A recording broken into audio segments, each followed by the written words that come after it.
That was freaking awesome. Yeah, it was absolutely epic. I loved every single second of it. It was really good. I like how it focuses a lot on Kong facing a new type of danger regarding the new empire, while discovering that the fact that he's the last of his kind turns out not to be the case. And it turns out that the rest of his kind were all enslaved by the Scar King. Yeah, and the Scar King, he is already a far better villain for Kong than the Skullcrawler from Kong Skull Island. Yeah, he was terrifying. I like that they gave Kong an actual threatening villain, unlike the Skullcrawler, who is pretty much just there, just to be a villain. And meanwhile, Godzilla has been busy giving himself an upgrade by absorbing some kind of radiation that makes his atomic radiation turn pink. Yeah, and I might be wrong, but I think that pink atomic energy that he has is based on Shin Godzilla. I mean, that could be the case. I also did like some of the human characters from Godzilla vs. Kong came back in this movie, like Dr. Eileen Andrews, Bernie Hayes, and Ghia, the girl who is able to communicate with Kong using sign language. Yeah, it was nice seeing her return, and I definitely like that she had an important role. Well, obviously, she's the only human character Kong ever listens to. Well, not just that, but she also somehow, I don't know how, but she was able to resurrect Mothra. Oh yeah, true. Well, I mean, we don't really know if it's the same Mothra from King of the Monsters. It could have been another one of her species. Yeah, I kind of wish they would explain that more.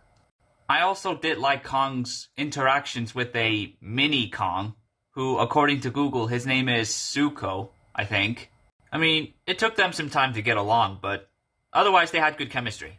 I also thought it was cool that Kong got himself a mechanical arm after his arm got frostbitten by that ice creature that the Scar King has control over, which not only heals his frostbite in his arm, but also gives him a better chance against the Scar King and the ice creature.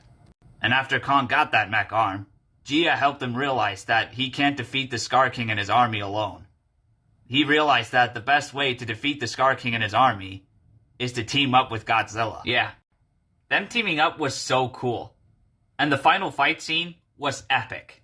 Well, I mean, this film has a lot of fight scenes, but the final fight scene might have to be the best one. And then, at the end of the film, after Kong defeated the Scar King, Kong was able to free the apes from whatever the Scar King was doing to them. I think that's where Kong officially became King Kong. I think so too. It makes sense if you ask me. I have a question for you guys. What do you guys think will happen in the future of the Monsterverse, if they will ever make another film? Honestly, I hope we get to see more of Godzilla and King Kong teaming up. I mean, I really like their team up in this film. I would love to see Godzilla and Kong team up against another one of Godzilla's strongest enemies.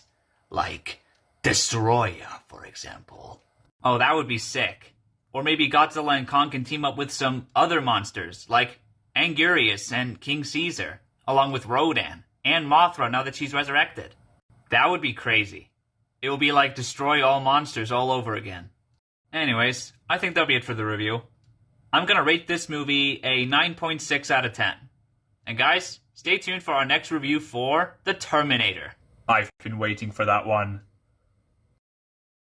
Thanks for watching.